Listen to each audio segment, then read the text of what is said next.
What is up?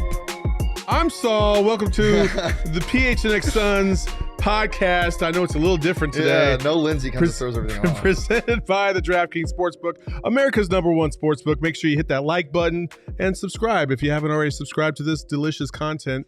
And I say delicious because I have the one, the only Shane Delicious Dieffenbach right next to me. A little too delicious today, where about 30 seconds in, I realized I already made a mistake. I'm showing too much leg. Oh, yeah. And I don't think the people deserve that. Listen, you can never show enough leg on this show. I think promise this you chat that. takes advantage of it sometimes. They do take advantage of you, but it's okay.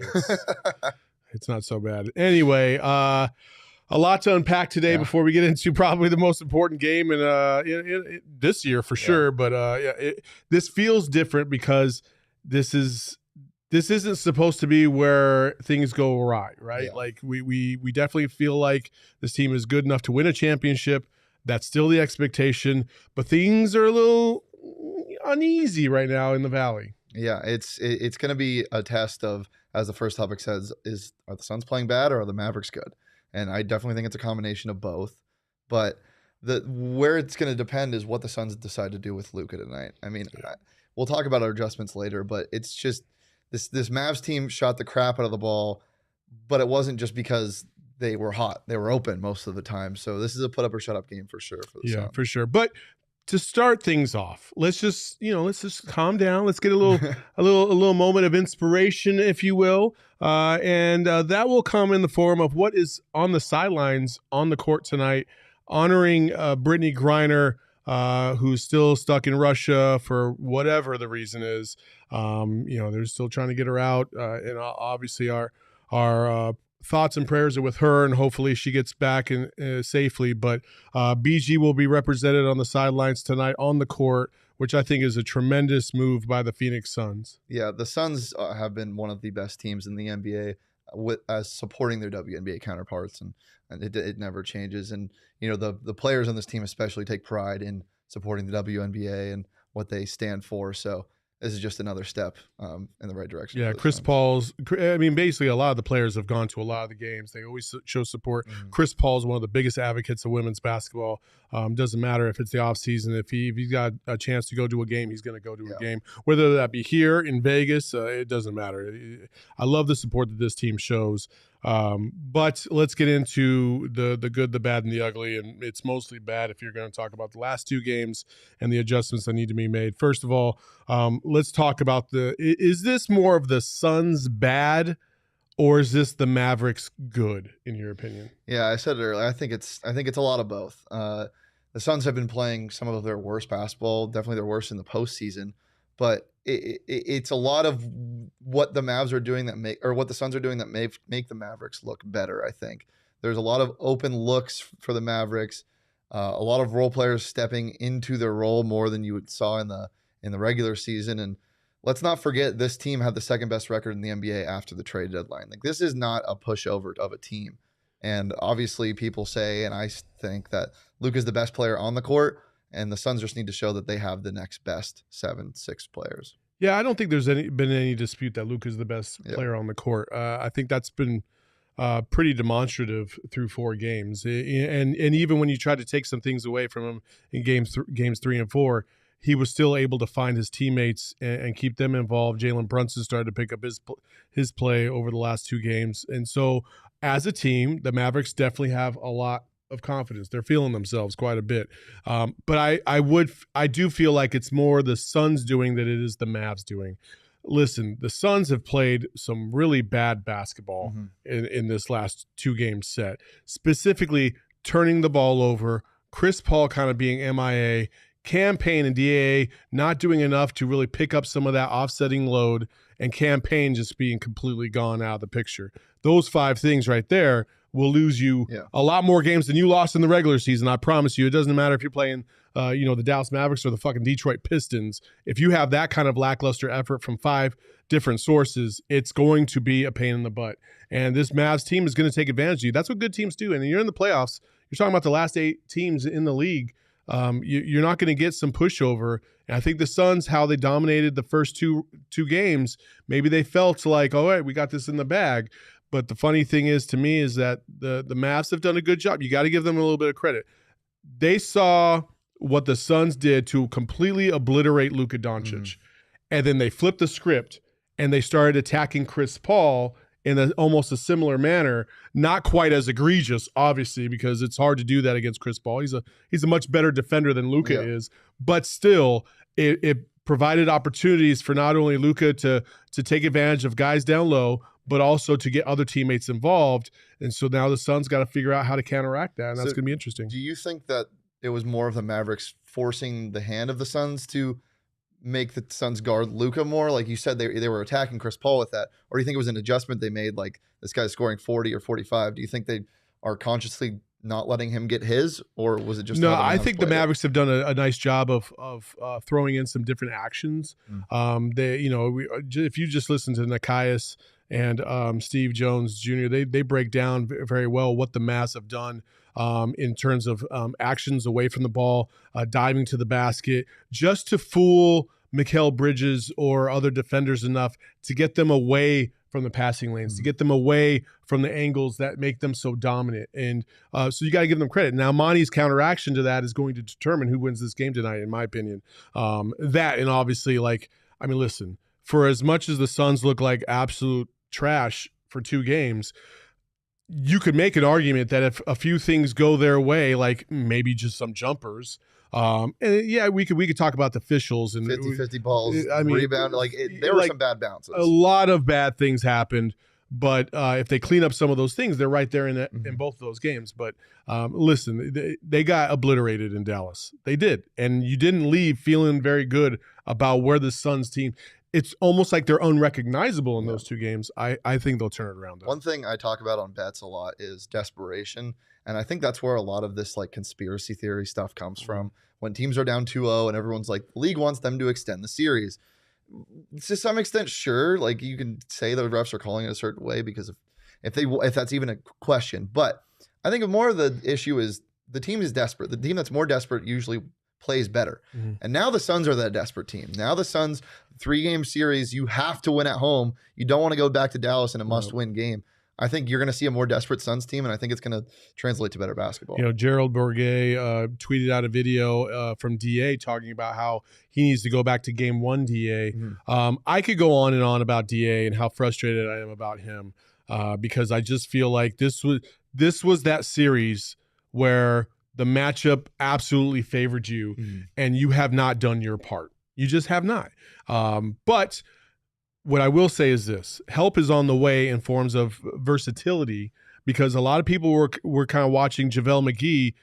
He's in no man's land. He's not able to take advantage on the offensive side of the ball because of his length and his height, and he's also a liability on the defensive side of the ball because what the Mavs have basically done is just go 5 out and along the perimeter, and JaVale's just not a very good perimeter defender. Torrey Craig is back. Torrey Craig is back off of the injured list, so I would look for him to contribute in a similar role, maybe even spell JaVale a few extra minutes just because of his versatility and being able to match up to those perimeter players. Yeah, the 5-out thing is really scary for the Suns because, you guys have talked about this on the show so many times. The main reason why the Suns lost the few amount of games that they did in the regular season was because a team got hot from beyond the arc. And so that's what the Mavs are trying to do. And you can't just stay hot from beyond the arc unless you're completely wide open, which I don't think the Suns are going to allow tonight. But that's a scary thought, is that's your kryptonite, and they found a way to exploit it. Monty Williams, now officially the coach of the year, should have some adjustments to come to that. Yeah, and the other thing that I kind of look forward to tonight is I think all playoffs, the Suns crowd has been good. They're not nearly as on fire as they were last year. I think tonight you see that change. I think everybody feels a little bit of angst in the air, and typically when that happens, you get a lot more vocal, you get a lot more emphatic, you get a lot more aggressive with your outbursts, if you will, not like crazy aggressive like we saw in Dallas. Don't be a dick. But I do feel like the crowd is going to play a huge part tonight as well. Yeah, and one thing that we kind of talked about is, I don't know if it's just the job we're in or the fact that we're so comfortable with the Suns teams winning, but in the first 2-3 games of the Pelicans series, it didn't feel like the playoffs. And the first 2 games of this series didn't either, because they kind of just dominated the whole time. So maybe that's what it was for the Suns fans as well. And We talked about the casuals also showing up, the Suns and 4 people. So hopefully there's less of that tonight and more just yelling. I need another Torrey Craig alley-oop moment where the mic clips because it's so loud. I need another moment like that. Absolutely. The Suns need it bad. Chris Paul did not have a good series, or the last 2 games, I should say. Did not have a good 2 games in Dallas. He might hate Dallas after that trip. Unfortunately, he's got to go back because 10 fouls, 9 turnovers, and 11 assists in 2 games. That's just so un-Chris Paul-like. It's like the minute he turned 37, he lost all his mojo. Yeah. And so that's going to be a key factor tonight. What do you expect from Chris Paul? Well, from the fans, I expect the same, oh my God, Chris Paul isn't the same talk until he starts doing something. Because didn't we just do this in the first series? Didn't we just go over this? Is Chris Paul washed? Is he tired? I think he'll be fine. 2 bad games is 2 bad games. He's the point guard for a reason. We talked about how smart he is. As much as it's funny to say 37, is that the time when he ages past his prime or whatever? Like, I think it was just a product of a poor shooting night and the turnovers are just completely uncharacteristic. And 2, it's the adjustments that the Mavericks made. You adjust to adjustments. That's what the NBA is. I think Chris Paul is going to be fine tonight. And the Suns are going to need him if they want to dominate this game like they should. My buddy Corey Williams, if you didn't see it maybe right when Chris Paul got traded, he said, and I quote, Chris Paul isn't washed up, but he's getting near the bathtub. That's what he said. And you kind of see glimpses of that in these series where, one game he can drop 30 or take over a fourth quarter. Yeah. And then the next game, it's like, what's going on here? Like he looks a little slower. He doesn't look like he's as assertive or as dominant as he typically is. Like it's just so up and down for Chris. And it's very uncharacteristic. Like he's been great his whole career. Yeah. But hopefully we get good Chris Paul tonight. And you also have to remember that there hasn't been a travel day in this series. It's been day after day or every other day is a game. And we talked about that in the first series. He didn't look great after what was that game?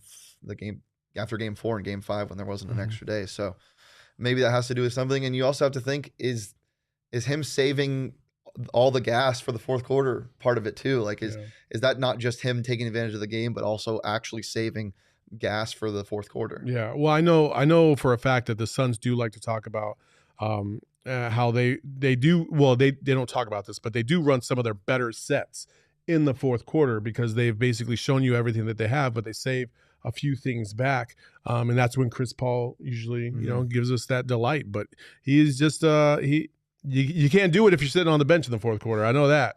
And 6 foul calls, I don't expect that to ever happen again in his career. That was such a fluke. But I wouldn't bet on it. But what I would bet is these nice little lines. Who we got and who's the favorite tonight, Leah? What you got? 6.5. 6.5 point favorites. The Suns at home. That's the same as game 1 and 2. That's a lot higher than I thought it was going to be, to be honest with you. Well, we talked to Johnny Avello, one of the odds makers for the DraftKings Sportsbook last Friday, and I asked him about this kind of thing with momentum and players being injured and stuff like that they have to deal with in the playoffs. And I said, how do you adjust for like a player? And how do you adjust for momentum and desperation? And he said, you really don't. You just look at the percentages and so games often, or the lines often won't change from game to game if something crazy happens. Obviously, if a star player gets injured, you adjust like that with a couple points here and there. But when it comes to desperation, when it comes to a team winning the last 2 games, I don't think it changes much. So this was what the line was game 1 and 2. Expect the same thing tonight, I guess. I thought 6.5 was high. I have the Suns winning, but a close one tonight. I hope I'm wrong. I hope it's a blowout. I hope I get to put my feet up in the third quarter and not have to worry about much. But I just feel like the Mavs feel pretty good about themselves.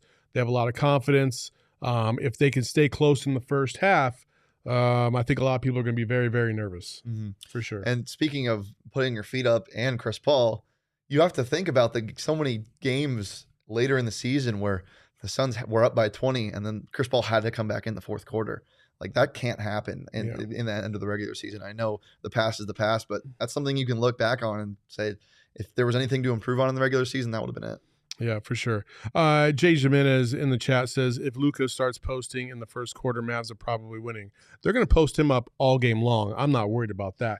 It's how the Suns react to it. Do they throw a double team at him? Do they at least flash a double at him? Yeah. What kind of action are they doing, and who's going to guard him? So I just, I don't think I don't think it's nearly as cut and dry as that. I think there's just too many other factors. If the Mavs aren't hitting their threes like they were at an insane clip in Dallas, the same could be said. They have no shot, but we'll see. The Mavs margin for error is way, way small compared to the Suns. But what we saw in Dallas is everything, basically all those things that needed to get checkmarked were checkmarked, and they hit all the right notes. So I just don't feel like that's going to happen. But man, I don't know. This is the first time all postseason where I've legitimately been like, yeah, the Suns could definitely lose this series. Yeah. And I hope I'm absolutely wrong on that, obviously. I don't see Dorian Finney-Smith doing Dorian Finney-Smith things from game 4.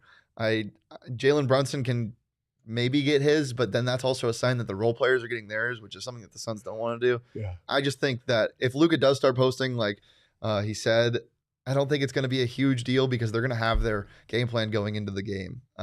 You let Luka get 40 or whatever you want to do, but just you can't. There were so many times where the Suns were scrambling on the defensive end, and the team defense is fantastic for the Suns, but that's not sustainable when you're scrambling from shooter to shooter, switching on and off, and the shell is broken after the first 5 seconds of possession. For sure. The Suns also got to play faster. Yeah. Let me just say that. The tempo's got to be better. Here's some other bets that we have for tonight on the DraftKings Sportsbook app.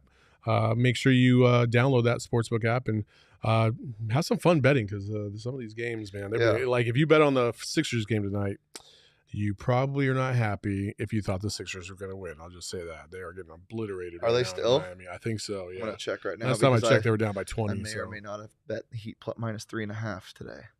We'll see. Yeah. Anyway, so I have plus 5,000, and I feel like this is a legit possibility for plus 5,000 for Chris Paul, Bridges, and DA to each score 20 points. I think if that happens, obviously this is a blowout. But for plus 5,000, I thought that was extraordinarily high for something like that. So, and then Espo at a minus 110 has CP3 over 30.5 PRA, which is everybody's favorite little acronym now. Love it. And then Lindsay has plus 1,100. Booker at 40 plus points. And just so you all know, Espo is on his way back from California. He spent the weekend with the missus for her 40th. So, like we said, happy birthday, Tracy. And Lindsay's feeling a little bit under the weather, so she's out. So that's why it's me and Shane. I probably should have led the show off with that, but I'm an asshole. So there we go. And then finally, for Gerald, we had a minus 20,000 that he doesn't have to go back to Texas because he's going back to Texas. So, and so that's basically about it. Let's talk about some key adjustments. We were talking about defensively what they could do against Luka as they come down and if he posts up. On the other side of the ball, I just feel like the Suns got to play like who they are. Mm-hmm. I saw too many times guys like Mikal Bridges just not really seeming like they were in a good flow offensively. DA is got to be much more demanding and much more aggressive. That's just got to happen. So outside of that, I feel like the Suns have a good read on the Mavs. They just got to execute. Yeah, the scary thing about games 3 and 4 is I saw something that I hadn't seen from the Suns in the first and basically this entire season is they played a little panicked and a little rushed on offense. Yeah, and I don't know what it was about the defense of the Mavericks because they're not as physical as the Pels, and I never saw it against the Pels. You saw so many unforced errors, and I think it was just a snowball effect of being on the road, realizing that this series should have been put away and they couldn't capitalize on it. I think it's a hard restart. You refresh and get back at it today. But I don't expect to see that on the offensive end. The other thing, campaign. It's like, what's happening and why is he? What blackmail does he have on Monty Williams? I don't know, man. Campaign. For those of you who don't know, his woes have just been all-time bad. He is shooting 30% from the field in the playoffs, total playoffs, and shooting 15% from 3. It has not been pretty at all. I can't remember a player.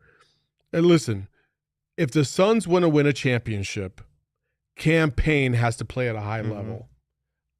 I have no hesitation in saying that because when you got to play a team like the Warriors, who have versatility and they have superstars at just about every single position, you have to have a deep bench. The Warriors don't have a deep bench. That is your kryptonite for them. Yeah.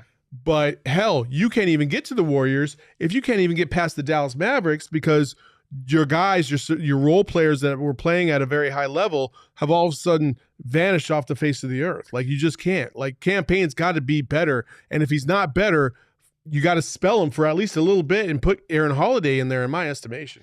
It's not even the scoring from him. Like, yeah, like shooting when it's not falling hurts a lot. And that's something that he's taking criticism from. But it's the X factor of Campaign's juice. Mm-hmm. Like, there are so many times in the playoffs last year, he'd hit a floater and get fouled, and then he'd do the stank face, and everyone would go crazy. Mm-hmm. Like, he brings so much juice, and when it's not happening, he's just kind of an annoyance on the court when you're a Suns fan. Yeah. It sucks to see, and what else sucks to see is Cam Johnson's been playing a little better, but he's another guy off the bench that you're just not accustomed to missing wide open threes. Yeah, they talked a lot last year about Cam Johnson having more of an alley and an opportunity to take the ball to the basket, because he was playing oftentimes with the guys like Dario Saric and Frank Kaminsky, which I agree, which is a good outlook. But at the same time, like, he's got to find a way. He's got to find a way to be a lot more aggressive. He's got to find a way to contribute more on the offensive side of the ball. You can't just be a three or a dunk guy. Like, where's the mid range? You got to have a lot more ball movement about yourself, or playmaking ability about yourself. And right now, I just feel like there's certain Suns like Mikal Bridges, Cam Johnson, that are very one-dimensional. It's either a three or to the basket. There's nothing in between. And Mikal is usually pretty good in that little midi at the free throw line, and he's been missing that a lot. It's been bad. Hell, and it hasn't even come close sometimes, So this whole team was in a funk in Dallas. I don't know what it is. It's probably that stank-ass Texas air. Hopefully they stays out there and they move on to a win today, hopefully. Who's your guy tonight that needs to have a good game aside from CP3 and Book, role player wise? Who's that guy? I've ridden the DA train way too many times, and I'm starting to be a little despondent about DA. Oh no. I know. It almost makes me emotional to talk about it. I'm just so disappointed. Like, you've had your time to shine. It was right now. It was in this series. Yeah, it happened in this series briefly. Yeah, for game one, yeah. Then they made a few adjustments, but listen, max players, great players, or even really, really good players are not one-dimensional. No. They can take over games at stretches. And I'm really despondent about that. The other thing is obviously the refs. The refs, listen, they completely took the Suns out of the game in game 4. They really did from the jump. Terry Keaton is like, yeah, Saul, the refs have nothing to do with game 4. Shaking my head at this nonsense. Well, Terry Keaton, thank you for joining for apparently the first fucking time, because I said all this stuff and more the other day on Sunday. So don't come at me with that weak shit. Jesus. Anyway, you don't come today's at not the day. Yeah, okay, you don't come at Saul today's not the day. After he's emotionally invested. Man, I tell you what, like, I ripped the refs apart. I have Dallas Maverick fans coming at me about the refs on Twitter all day today. Like, don't come at me, bro. Go somewhere else if you're not a real Suns fan, if you don't want to fuck with us. Anyway, sorry. Moving on. I forgot. I lost my train of thought. DA. Let me ask you this, though. What you said, adjustments.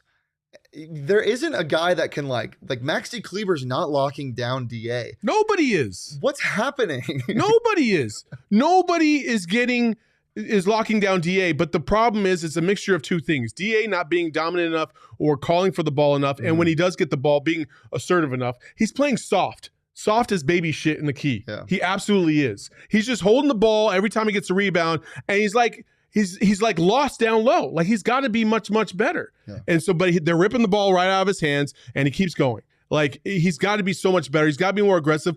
Get a T for throwing an elbow. Get a flagrant 1. I don't give a shit, but you got to play aggressive, man. You can't play timid. Yeah. Slap someone in the face. I mean, for real. My guy would be Mikal tonight, and not even offensively. Like, I've seen so many people talk about, like, defensive player of the year, Mikal. Where has he been? I mean, he's been getting like hidden behind screens and switches. I think one thing the Suns can do better tonight is switch less.